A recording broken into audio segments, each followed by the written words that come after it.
Welcome back. We're continuing the news. Giovanni? Thanks, Janella. Have you ever experienced a nosebleed? And do you know what to do? Shamala Pullen explores the topic in this evening's Health Report. A nosebleed is the loss of blood from the tissue that lines the inside of your nose. Nosebleeds are quite common in Jamaica.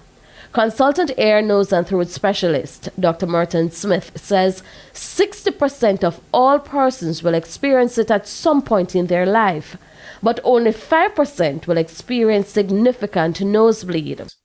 In terms of when we get worried and concerned, one, when the bleeding is just not stopping, even with regular first aid measures such as pinching the nose. Also, we get worried when the patient has a nosebleed and they start to feel lightheaded or dizzy, as if they're going to faint.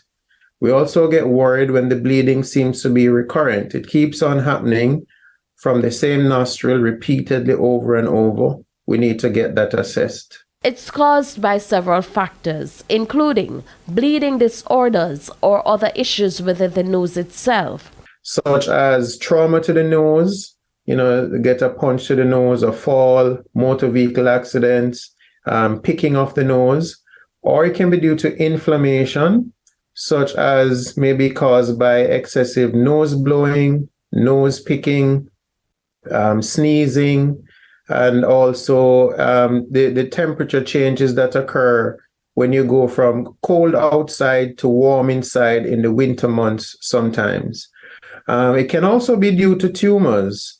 And these tumors can either be benign tumors or cancerous tumors. The most common way to deal with it is to pinch the area of the nose while person sits upright. The other thing that we do when they come to us in hospital, we may decide to remove the clots from the nose and use something to seal the blood vessels, which we call cauterization.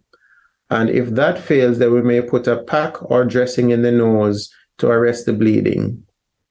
Sometimes surgery is required to tie off blood vessels that can result in the bleeding.